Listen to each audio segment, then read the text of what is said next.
계신 분들과 인사하겠습니다. 말씀으로 승리합시다. 말씀으로 승리합시다. 네. 지금 이 자리에 오게 하신 하나님, 그 은혜만으로, 그 섭리만으로 우리는 승리하는 줄 믿습니다. 네, 오늘 제목을 거절 뒤에 숨겨진 하나님의 섭리라고 이렇게 정해 보았습니다. 사람은 누구나 이렇게 거절을 하기도 하고 또 거절을 받기도 하고 어린아이에서부터 노년에 이르기까지 누구나 그 거절을 경험하며 살아가는 것 같습니다. 어린아기가 거절당하는 것을 많이 보는데 요즘에 보면 저기 위에 있지만 나이미가 있습니다. 네, 박 목사님이 한 번씩 나이미를 안고 이렇게 있다 보면 많이 하는 이야기가 또 많이 하는 제스처가 뭐냐면 안 돼, 박나임 안 돼, 요거 많이 해요. 근데 당연하죠, 그죠? 왜냐하면 아이는 입에 넣으면 안 되는 것을 이제 집어서 넣기 때문에, 또 먹으면 안 되는 것을 먹든지 만지면 안 되는 것을 만지려고 하는 호기심이 강하기 때문에 그것이 자기한테 위험한지 아닌지에 대한 구분이 없기 때문에 이제 아빠로서 엄마로서 안 돼, 안 돼 하고 거절을 하죠. 그럼 당연히 이제 부모로서 그게 당연한 모습인데, 아이는 어떤 마음이냐면 그 거절감 때문에 어떻게 해요? 네 아버님 이렇게 할까요? 절대 그러지 않죠. 우와 하고 이제 소리 지르고 울기도 하고. 근데 보니까 나이미는 근데 잘 듣는 것 같아요. 보니까 아빠가 안 돼 하면은 다 입만 좀 삐죽삐죽 이렇게 하고 그러면 잘 듣더라고요. 우리 아이들하고도 그런 일이 좀 며칠 전에 있었습니다. 이제 많이 커서 이제 대화도 잘 되고 하는데, 그 우리 아이들이 이제 뭔가를 집에서 잘하면, 또 코로나 기간이니까 집에서 부딪히고 할 일들이 많기 때문에 칭찬, 이렇게 잘하도록 유도하려고 하는 장치들을 많이 마련해 놓습니다. 잘하면 포도송이 하나, 뭐 이런 거 있잖아요. 집에 이제 붙이는 거예요. 포도송이 둘. 그래서 이제 어느 정도 포도송이가 딱 차면 이제 뭘 하겠어, 아이들이? 선물 사달라고 당연히 하겠죠. 그게 다 차면 아빠 엄마가 이제 원하는 장난감을 사줄게라든지 이제 그렇게 약속을 하고 합니다. 근데 어느 순간 이제 다 찬 거예요.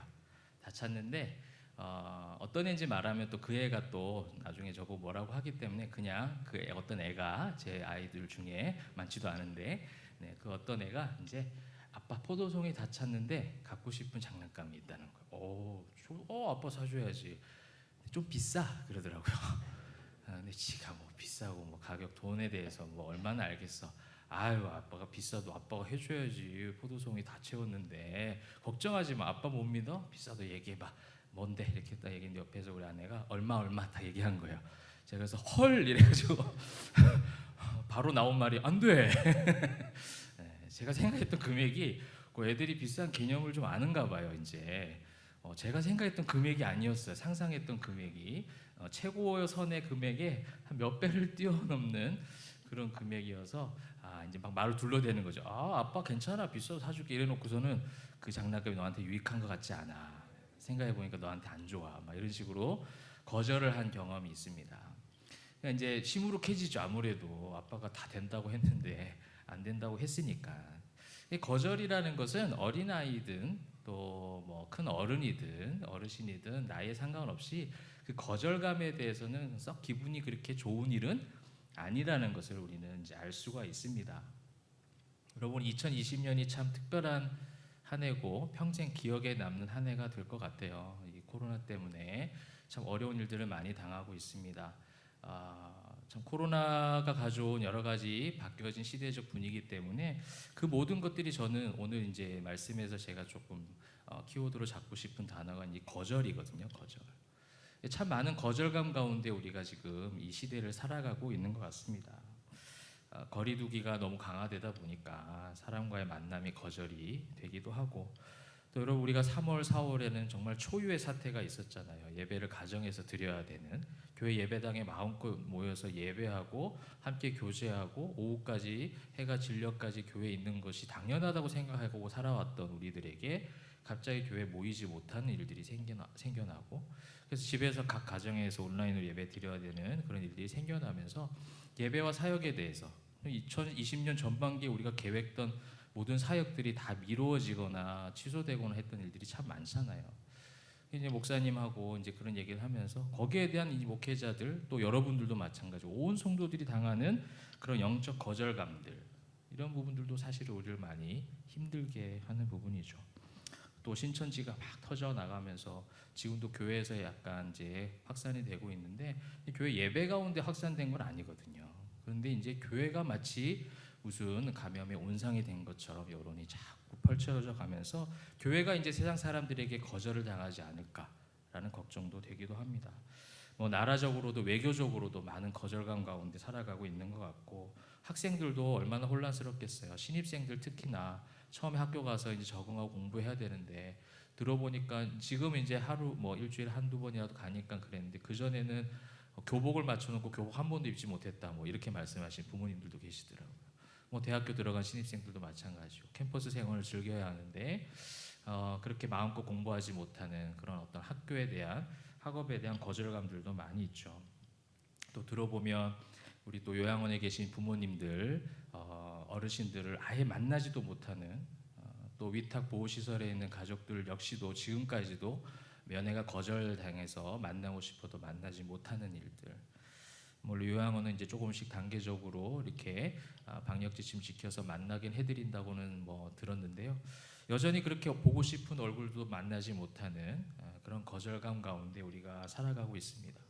참 우리를 힘들게 하죠. 이런 거절감이 팽배한 분위기 속에 코로나 없어도 힘든 인생인데, 그죠? 더욱더 우리를 사방으로 우겨싸고 조여오는 게 아닌가 싶은 생각이 있습니다. 근데 그럼에도 성도의 삶이 그렇잖아요. 고난 가운데 있음에도 그곳에서 하나님의 은혜를 또 바라보고, 이곳에 이 땅의 소망을 우리가 두고 사는 사람들이 아니기에 하늘 소망 품고 살아간 사람이기 때문에 코로나든 무엇이든 어려운 환경 속에서 다시금 또 하나님의 섭리를 바라보는 것이 바로 성도의 힘이요 또 성도의 삶인 줄 믿습니다. 그래서 오늘 말씀을 통해서 그런 오늘 거절에 관련된 내용들, 본문 말씀이 우리 믿음에 다시 힘을 얻는 귀한 방향을 설정해주는 말씀이 되면 좋겠습니다. 오늘 우리가 읽었던 말씀은 신명기입니다. 신명기의 그 히브리어 명칭으로 직역하면 이것이 말씀들이다라는 의미를 갖고 있어요. 뭐 다 말씀이죠. 성경에 나와 있는 말씀인데요. 그 신명기 할 때 옛날에 어디 보니까 신명기 하는 신을 그 귀신신 있잖아요. 한자 신, 그 이제 G.O.D 그 신을 말하는 그 신을 썼는데, 그러면 말은 그럴싸하죠. 하나님의 명령, 신의 명령, 이야기 뭐 이렇게 할 수 있는데, 그 신이 아니라 이제 그 거듭난 데프리아다의 신이에요. 한자로 보면. 그러니까 한 번 더 거듭 되풀이된 말씀이란 뜻입니다. 신명기라는 말씀은 라틴어와 영어의 표현도 그래요. 두 번째 법이라는 표현을 의미를 가지고 있습니다. 이전에 이제 모세가 시내산에서 광야 1세대와 함께 받았던 말씀들이 있었지만, 이제 그 후세 1세대가 불순종으로 말미암아 이제 광야에서 다 이제 소멸되고 젖과 꿀이 흐르는 약속의 땅에 못 들어가고, 이제 여호수아를 통해서 후손들과 함께 들어가야 하니 그때 못 들었던 말씀들, 후손들에게 아직 율법이 전수되어지지 않았기 때문에 다시금 모세를 통해서 하나님은 가나안 들어가기 일보 직전에 그 모세의 설교를 통해서, 말씀들을 통해서 그 율법의 말씀들을 다시 한번 전수해주고 다시 한번 선포되고 있는 말씀이 바로 신명기 말씀이라는 겁니다. 신명기 말씀은 이제 모세의 그 세 편의 설교를 크게 구조로 갖고 있어요. 그리고 마지막 이제 결론 부분이 나오고, 오늘 이제 본문은 이제 첫 번째 부분에 해당되는 것입니다. 첫 번째 설교에 해당되는 부분은 이스라엘의 그 광야 가운데 주셨던 하나님의 그 인도하심, 섭리들, 은혜들을 회고하는 장면이야. 우리 이런 일들이 있었어. 이런 일이 있었는데 이렇게 됐어. 뭐 이렇게 이제 예전에 있었던 하나님께서 은혜 주셨던 사건들이나 일들을 회고하면서 쓴 것이 바로 첫 번째 부분이고, 오늘 본문도 거기에 속해져 있습니다. 근데 오늘 이제 본문에 회고하는 이 장면에서 무엇을 회고하고 있느냐? 자신의 실수담이에요. 그죠? 자신의 실수요. 또 어떻게 보면, 어떤 관점에서 보면 조금은 억울할 수 있는 장면들을 오늘 성경에서 회고하면서 후손들에게 말씀을 선포하고 있습니다. 그럼 이 본문 말씀 가운데 모세가 자신이 생각했던 그런 억울할 수도 있고 조금 아쉬울 수도 있는, 여러분 잘 아시다시피 결과적으로 모세는 가나안 땅에 들어가지 못했거든요. 그 사건들을 회고하면서 과연 나의 억울함이나 나의 아픔이나 그런 것을 토로하기 위해서, 하소연하기 위해서 하는 말은 분명히 아닐 거예요. 그래서 하나님께서 이 성경을 기록하게 하실 때 모세를 통해서 분명히 그 속에서는 하나님의 섭리가 담겨져 있다라는 겁니다. 표면적으로는 거절이거든요. 표면적으로는 안 돼라는 거예요. 그 안 돼와 거절감은 사실은 받아들이기가 쉽지 않은데도 불구하고 하나님은 그 속에 귀한 섭리들을 숨겨 두셨고 모세는 그것을 후손들에게 전하고 있는 것이죠. 이 본문의 사건, 오늘 본문에 나타났던 사건, 자신이 가나안 땅에 들어가고자 수차례 간청하고 요구했지만 하나님 안 돼라고 했었던 그 안 되도록 만들었던 사건은 민수기 20장에 있었던 사건이에요. 잘 아시다시피 무리바 물 사건이죠. 이스라엘 백성들이 참 불평을 많이 하잖아요. 불평할 만하죠. 광야에서 사실 물이 없는데 우리가 바꿔서 생각해 본다면 조금 참으면 물 나올 텐데 이건 우리가 결과를 알고 있으니까 그렇죠. 근데 그 광야에서 며칠 동안 물을 못 마시게 되면 얼마나 괴롭겠습니까? 그 뜨거운 광야에서. 그러니까 자꾸 이제 물에 관련된 음식에 관련된 불평이 따라오는데 민수기 20장에서 물이 없다는 것에 대한 불평이 굉장히 심하게 모세와 아론을 공격해 올 때에 하나님께서 모세에게 명하시죠. 모세에게 어떻게 하십니까? 반석에게 이게 좀 헷갈릴 수 있어요. 처음 사건하고 그죠? 민수기 20장에서는 반석에게 명하여 이렇게 합니다. 명하여. 그런데 이 명하여 이 패턴이 비슷한 사건이 출애굽기 또 17장에도 등장을 합니다. 근데 그때는 반석에게 물이 나오게 하는 명령이 조금 달라요. 이 출애굽기 17장 6절 말씀이 있는데요. 우리가 한번 다 같이 읽어보도록 하겠습니다. 시작. 내가 호렙산에 있는 그 반석 위 거기에서 네 앞에 서리니 너는 그 반석을 치라. 그것에서 물이 나오리니 백성이 마시리라. 모세가 이스라엘 장로들의 목전에서 그대로 행하니라. 아멘. 반석 출애굽기 17장은 이제 출애굽한 이후에 얼마 되지 않은 시점이에요. 그죠? 출애굽기 12장, 13장 이쪽 부분에서 이제 출애굽을 했기 때문에 17장이면 얼마 되지 않은 시간 가운데 그곳에서 또 물에 대한 불평이 있을 때 하나님은 모세에게 어떻게 명령하셨냐면 반석을 치라는 거예요. 지팡이로 치라. 거기서 이제 물 나오는 거예요. 근데 몇 년이 지나서 이제 민수기 20장 이제 시간대로 돌아왔어요. 이제 왔는데 또다시 이 불평이 이제 그렇게 행해지고 그다음에 이제 반석 앞에 똑같은 상황이 놓여진 겁니다. 똑같은 상황에서 하나님은 다른 명령을 민수기 20장 8절에서 말씀하고 계세요. 한번 같이 읽도록 하겠습니다. 시작. 지팡이를 가지고 내 형 아론과 함께 회중을 모으고 그들의 목전에서 너희는 반석에게 명령하여 물을 내라 하라. 내가 그 반석이 물을 내게 하여 회중과 그들의 짐승에게 마시게 할지니라. 아멘.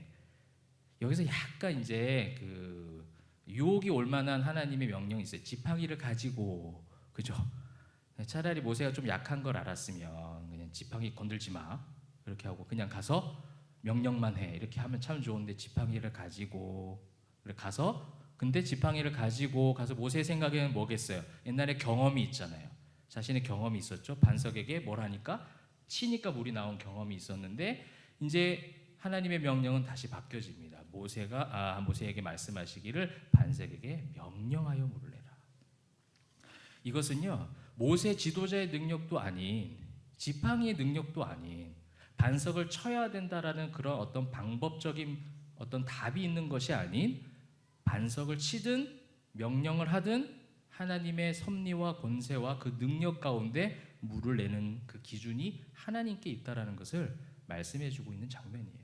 근데 모세는 분노한 거예요. 민수기 20장에서. 정말 어떻게 너희들 이렇게까지 불평할 수가 있냐? 나도 정말 마음이 너무 아프고 너무 화가 난다. 에이 하면서 치는데 뭐 그것도 한 번 또 안 치고 어떻게 해요? 두 번을 막 치는 열받아가지고. 그랬을 때 하나님 물은 주시긴 주셨지만 이스라엘 백성들을 사랑하시고 그래서 하나님의 섭리 가운데 물을 주시고자 했던 계획 가운데 물을 주시지만 모세는 결국 그 결과 오늘 이제 본문 말씀에 회고했던 장면처럼 가나안 땅에 너는 들어가지 마, 너 아웃 이렇게 돼버린 겁니다. 여러분 근데 이걸 우리가 좀 깊이 있게 묵상해 보면 사실 안타까운 결과잖아요. 모세 입장에서 보면. 그럼 모세가 정말 일평생 하나님 앞에 헌신했거든요. 그렇죠? 40세 미디안 광야 와가지고 또 40년을 지나고 80세가 된 나이에 하나님이 소명을 주셔서 안 한다는 그 사람을 하나님이 기적을 계속 보여주셔서 끝까지 끌고 가시고 어려운 상황과 고비 때마다 위기 때마다 하나님께서 함께 하셨고 모세에게 지혜를 주시고 믿음을 주시고 그렇게 한 걸음 한 걸음 계속 믿음으로 달려왔던 그 모세에게 그 한 번의 실수 때문에 하나님께서 너 가나안 땅 들어가지 못해. 다시는 말하지 마. 오늘 하나님께서 되게 단호하게 말씀하시잖아요. 다시는 말하지 마 나한테. 너는 못 들어가. 모세 자신에게서는 그게 아마 믿음의 가장 최종 가치였을 거예요. 가나안 땅 들어가는 거, 내가 이것만 보고 달려왔는데 라고 생각할 수 있는 것이 모세의 입장이라는 거예요. 가나안 입성이 안 되리라고는 아마 생각도 안 했을 거예요. 하나님의 약속을 굳건하게 믿었던 모세였기 때문에 끝까지 믿음으로 한 걸음 한 걸음 달려가다 보면 때로는 좀 실수할 수도 있겠지만 그 실수 한 번 가지고 가나안 땅에 못 들어갈 것이라는 생각은 아마 안 했을 거예요. 그래서 오늘 본문도 보니까 모세가 재차 간청을 하거든요. 재차 주님 앞에 나와서 얘기합니다. 오늘 23절 말씀 보니까 그때 내가 여호와께 간구하기를, 이 간구라는 단어가 그런 거예요. 다 이 간절한 요청과 탄원의 의미가 있는 거예요. 간절한 요청은 한 번 하고 하지 않아요.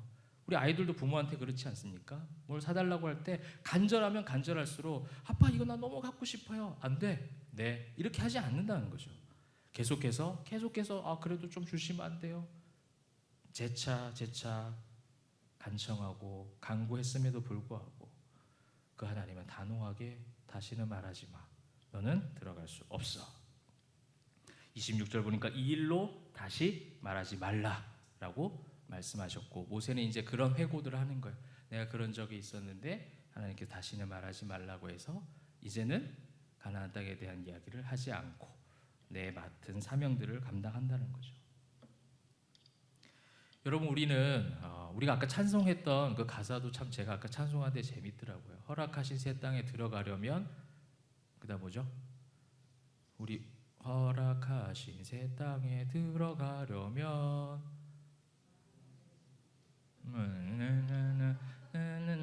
근데 그 다음에 나오는 게 누구예요? 누구를 본받아? 여호수아 본받아. 찬양 가사도 아주 모세에 약 올리는 것 같아요. 허락하신 새 땅에 들어가려고 죄송합니다 이런 표현 써서 쇠가 빠지게 고생한 건 모세인데 그래서 뭐 물론 여호수아도 열심히 했지만 정말 열심히 고생하고 헌신하고 믿고 따라왔던 모세인데 허락하신 새 땅에 결국 들어가는 것은 자신이 아닌 여호수아고 다음 세대였다라는 거. 이것이 우리는 이렇게 성경으로 보니까 모세가 그렇구나 지나갈 수 있는 부분인데 이것을 우리 삶에서 대입해 보면 참 쉽지 않을 것 같아요. 내가 열심히 하나님 말씀 믿고 따라왔는데 위기 상황에도 고난의 때에도 믿음이 송두리째 흔들릴 만큼의 위기 속에서도 내가 끝까지 하나님 붙잡고 나왔는데 그렇게 지금까지 버티고 견디며 살아오는데 왜 아직까지도 이 문제는 여전히 나를 떠나지 않고 나를 힘들게 합니까? 내가 하나님 앞에 그렇게 헌신하고 그렇게 믿음으로 달려왔는데 결과가 이게 무엇입니까? 라고 말할 수 있는 그런 일들이라는 거죠. 모세가 충분히 그럴 만하지 않습니까? 그래서 우리는 이 말씀에 대한 부분들을 영적인 의미로 영적인 관점으로 잘 살펴봐야 됩니다.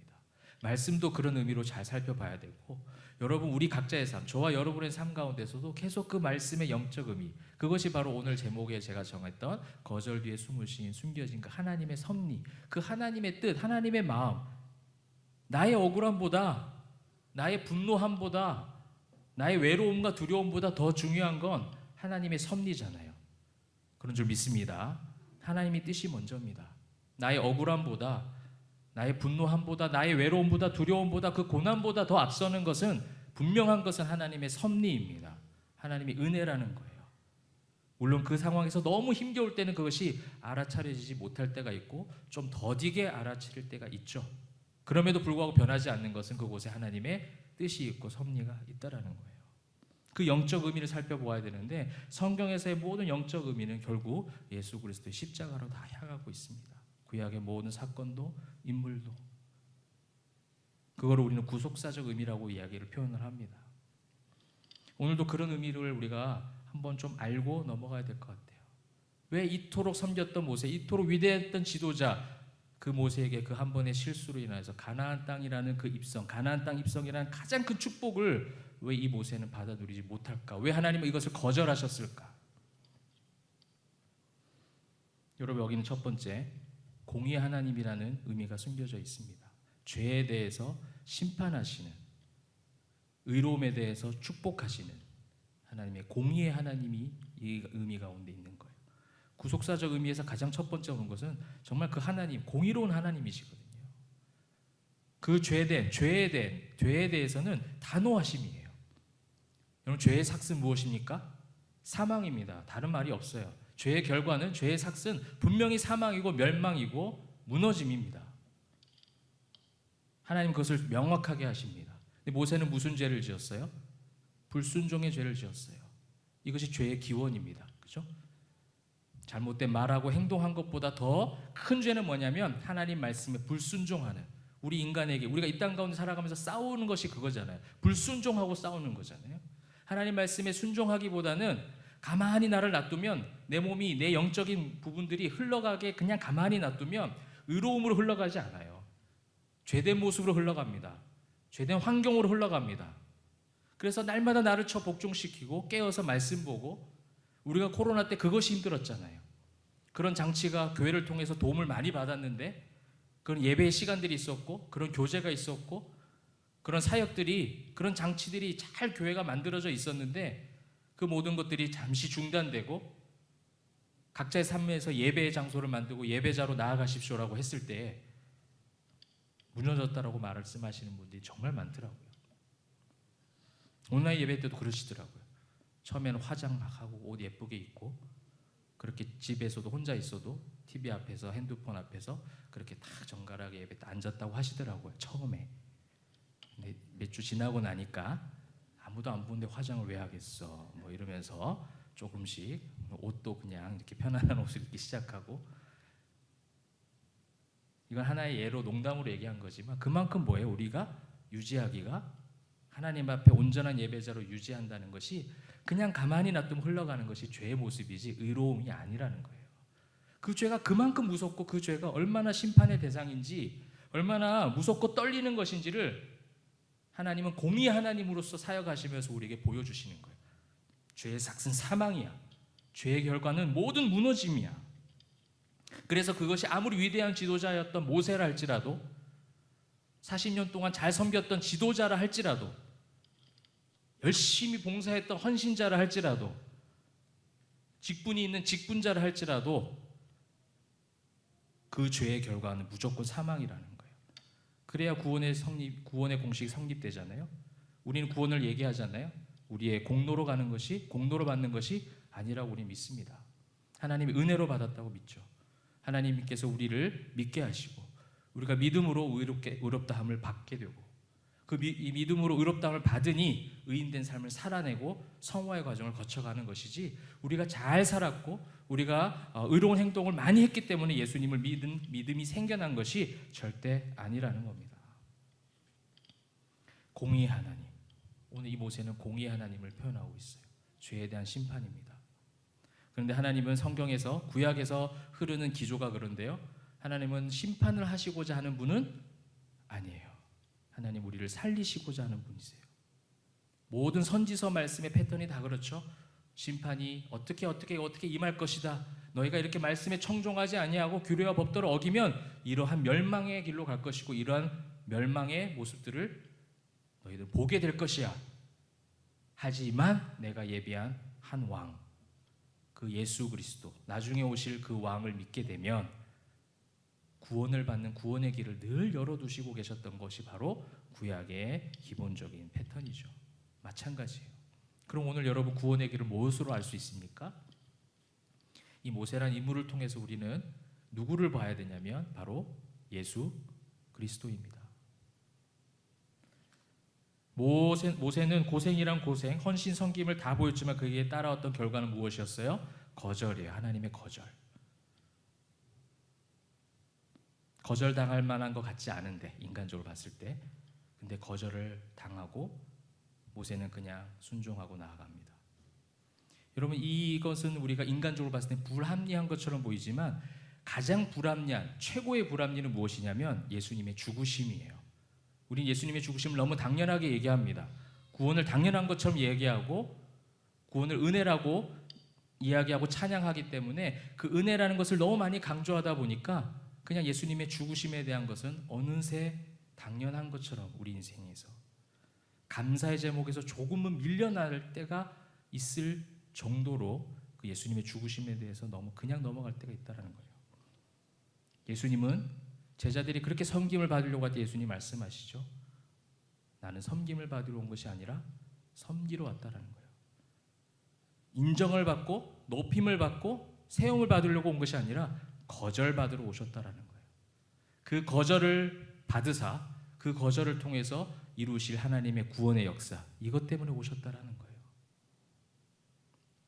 예수님은 피조물인 죄인들을 살리시기 위해서 이 땅 가운데 낮은 모습으로 오셨습니다. 높으신 만왕의 왕이신 그분이 모든 거절을 다 감내하고 피조물들, 우리 한 영혼 한 영혼을 살리시기 위해서 이 땅 가운데 죽으시기 위해서 이 땅 가운데 오셨다는 거예요. 죽어야 살아나는 십자가의 사명을 위해서 그 길을 가셨습니다.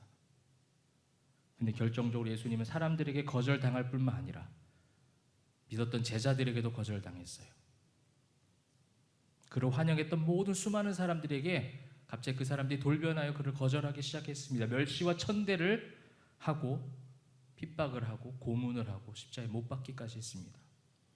근데 그 십자가에 못 박히시기 전날에 예수님은 결정적으로 누구에게 거절당하셨습니까? 아버지 하나님에게도 거절당했어요.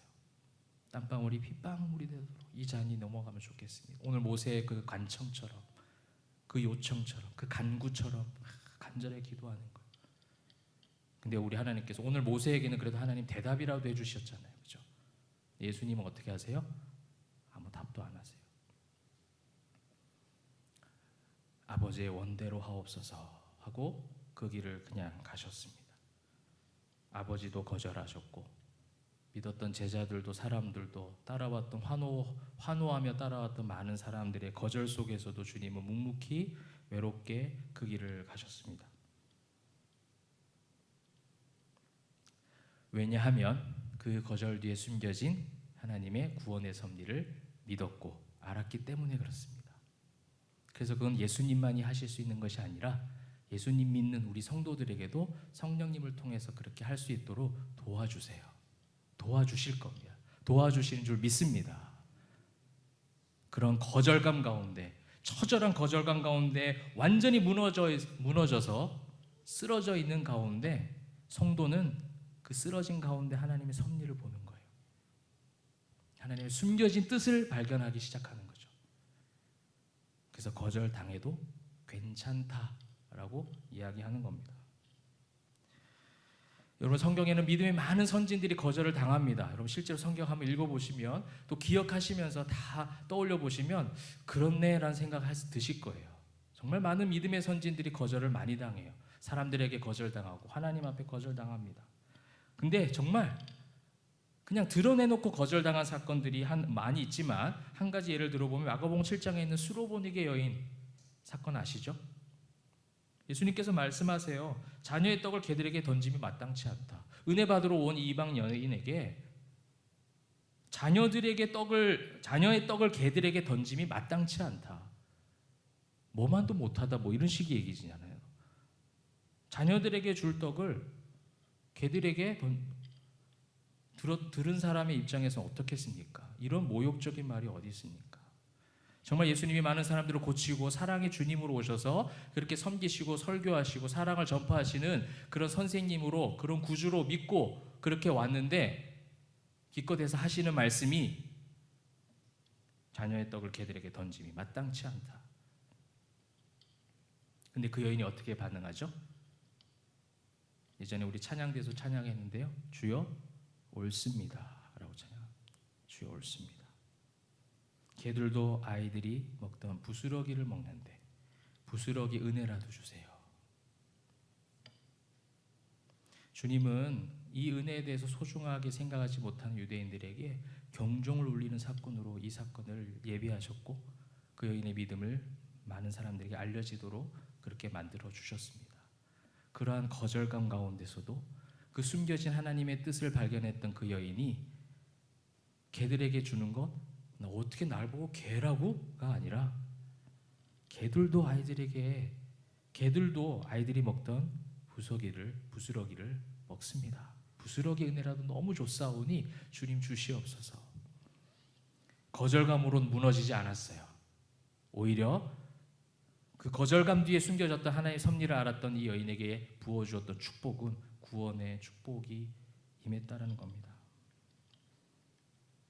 간절한 기대 속에서도 모든 것이 무너진 것 같은 처절한 거절감, 상실감 속에서 하나님께서 모세에게 더욱더 어이없게도 인간적 관점이에요. 어이없게도 어떤 말씀을 하시냐면요. 28절에 보면요.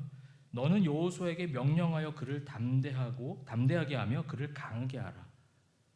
안 그래도 지금 힘 빠질 만한 상황이 있는 사람에게 뭘 주시는 거예요? 또 미션을 주세요. 너 이 일 해. 거절당했는데 그 거절당한 모세에게 조금 마음을 추스릴 시간도 아니고 위로해 주지는 못할 망정 그 뒤에 너 후임자 여호수아가 볼 거니까 그 여호수아 잘 가르쳐. 후손들 잘 가르쳐. 또 다른 사명을 주시는 거예요. 여러분 이게 받아들여지십니까? 여러분들 수많은 거절감 가운데 여러분 거절감 가운데 있으면요 아무 힘이 나지 않아요. 어떤 주님의 일을 하고자 하는 용기와 행동들이 따라오진 않아요. 힘이 빠졌기 때문에 기분이 불쾌하기 때문에 하나님 일도 하고 싶지 않다는 말입니다. 그런데 하나님은 사명을 또 주시는 거예요. 여러분 이때 거절감 가운데 있었던 성도들이 살아나는 가장 중요한 포인트라는 거예요. 하나님의 섭리를 발견하는 것은 곧 사명을 발견하는 거예요. 그럼에도 내가 하나님 앞에 해야 될 일이 있다라는 거예요. 그럼에도 내가 이 땅 가운데 하나님 나라에 가기 전까지 나에게 주어진 하나님의 사명이 있고 소명이 있고 이루어야 될 미션들이 있기에 또다시 한번 일어서야 하고 일어서야만 하는 하나님의 뜻이 있다는 걸 발견하고 반응할 때 바로 다시 일어설 수 있는 큰 힘이 될 수 있다는 겁니다. 여러분 그래서 오늘 저는 이 말씀을 적용하면서 이제 마지막으로 우리가 이 땅을 살아간 성도로서 그럼 이 거절 뒤에 숨겨진 하나님의 섭리들을 발견하기 위해서 어떻게 그럼 성도는 살아가야 되느냐. 하나님의 자녀된 성도들 또한 이 미션을 수행해야 될 사명자들 이 사명자들은 이 수많은 인생 가운데 따라오는 이 거절 속에서 파도 타듯이 가야 돼요. 파도 타듯이 훅 빠져서 그냥 좌절해서 수장시키는 것이 아니라 그 파도를 타면서 여러분 가는 거예요. 때로는 파도가 거세게 밀려올 때도 있죠. 거세게 밀려오는 파도도요 그냥 그 파도를 타면서 가야 돼요. 잔잔할 때도 있습니다. 잔잔할 때는 잔잔한 대로 가는 겁니다.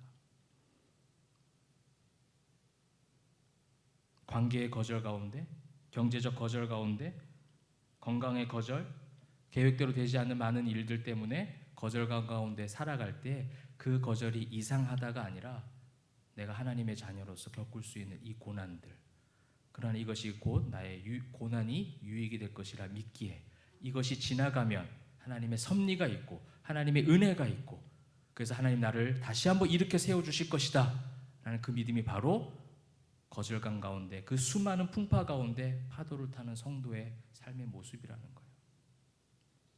그러면 큰 파도가 와도 타면 되고 잔잔한 파도도 타면 되기에 이럴 때에도 저럴 때도 흔들리지 않는 신앙은 바로 거기서 나온다는 겁니다.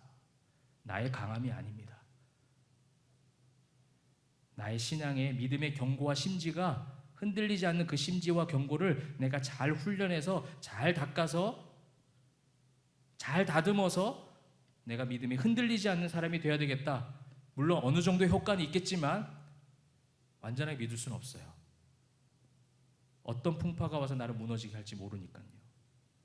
그런데 그냥 하나님의 그 섭리를 따라가고 하나님의 은혜를 바라보고 하나님의 인도하심을 믿고 기대하는 믿음으로 그렇게 우리의 눈을 주님께로 향하게 되면 거센 파도가 문제가 아니라는 거예요. 마치 베드로가 바다의 물에 뛰어들었을 때에 거센 파도는 이미 치고 있었어요. 근데 그가 주님을 바라봤을 때는 바다 위를 걸어갈 수 있었단 말입니다. 그러나 그 파도에 눈을 돌리는 순간 빠져버렸듯이 파도의 그 심한 풍파의 높낮이가 중요한 게 아니에요. 여러분들에게 거세게 다가오는 그 거절감들의 그 크고 작은 거절감들이 중요한 게 아니라는 거예요. 관계, 경제적 건강, 계획대로 되지 않는 모든 일들, 답답한 일들, 영적으로 무너지는 모든 거절감들, 수많은 거절감은 우리도 그랬고 이전에도 그랬고 이후에도 이 땅을 살아가는 성도들은 모두가 다 경험하고 견뎌내야 될 부분입니다. 나만 오는 게 아닙니다. 다 오는 것이에요. 중요한 것은 그곳에서 하나님의 섭리를 발견해서 다시금 또 그 거절 가운데서도 하나님의 섭리를 발견해서 승리하는 것. 근데 세상의 거절은 둘째치고 하나님 앞에 거절당할 때도 있잖아요, 여러분. 이제 어느 정도 내가 세상에 오는 풍파들은 견딜 수 있을 만한 믿음의 단단한 그런 믿음의 성도가 된 것 같아. 그래서 잘 견뎌나갑니다. 웬만한 세상의 어떤 영적 공격에도. 그런데 힘든 게 뭐예요? 하나님 앞에 거절당할 것 같은 모습들. 그렇게 간구했는데, 그렇게 요청했는데, 그렇게 열심히 헌신했는데 나에게 오는 결과가 이게 무엇입니까? 이게 하나님으로부터 오는 거절. 이게 더 힘들다는 거예요. 열심히 헌신하고 기도했던 결과가 이게 무엇입니까? 라고 했을 때 그 하나님 거절 앞에서의 나의 반응들을 우리가 오늘 이 말씀을 통해서 또 모세가 또 믿음의 선진들이 보여줬던 그 반응들을 한번 거울 삼고 살펴보았으면 좋겠습니다. 예수님도 모세도 성경의 위대한 믿음의 선진들도 목숨을 버리면서까지 복음을 전했던 바울과 사도들도 이 땅에서는 자신들의 마음처럼 되지 않는 수많은 거절감 가운데 살아갔어요. 육신의 가시를 하나님 뽑아주세요. 너무 힘들어요, 복음 전하는데. 하나님 복음 전하는데 유익한 건 이 하나님 육신의 가시를 해결해 주세요. 오케이가 아니고 내 은혜가 네게 족하다. 육신의 가시를 뽑아준 것이 아니라 육신의 가시 속에서도 행하실 하나님의 섭리. 그 마음대로 되지 않는 상황들, 그 답답한 순간들, 그것이 중요한 것이 아니라 그 속에서도 여전히 살아계셔서 나와 함께 하시고 나를 통해서 교회를 통해서 이 코로나 때문에 교회가 너무나도 큰 위기에 봉착해 있습니다. 근데 그럼에도 그곳에서도 하나님 교회를 통해서 역사하실 줄 믿습니다. 이런 거절의 처절한 고통과 아픔 속에서도 하나님의 섭리를 믿고 한 걸음 한 걸음 나아갔던 한 발 한 발 내딛고 버텼을 때에 그 예수님이 인류의 구원의 길을 여셨고 모세를 통해서 이스라엘 백성들 젖과 꿀이 흐르는 땅에 입성하게 되었습니다. 이 작은 조선 땅에도 수많은 선교사들이 거절 또 거절 당하면서도 피를 뿌리고 순교하였던 결과 지금 이렇게 놀라운 교회 부흥들을 이루어 주셨습니다. 복음을 전하고 돌을 맞아 순교했던 스데반, 너무 비참한 죽음같이 보입니다. 근데 그 돌을 맞아 거절당했던 순간 그 자리에 있었던 그 한 사람, 바로 사도 바울. 하나님 그 사도 바울 예비하시사 복음의 놀라운 위대한 전도자로 그 장소부터 시작해서 역사하시고 섭리하셨습니다. 이것이 바로 이 땅 가운데 어렵지만 여전히 거절감 가운데 살아가는 성도의 삶이지만 여전히 희망이 있고 소망이 있는 이유인 줄 믿습니다. 분명히 역사하실 겁니다. 혹 내가 그것을 못 본다 할지라도 괜찮습니다. 나의 이 작은 하루하루의 섬김과 헌신과 눈물의 기도와 그렇게 한 걸음 한 걸음 나아갔던 믿음의 발걸음 한 걸음 한 걸음이 그게 다 하나님께서 사용하셔서 분명 훗날에 우리의 교회와 우리 가정과 이 나라 민족 가운데 함께 하신 줄 믿습니다.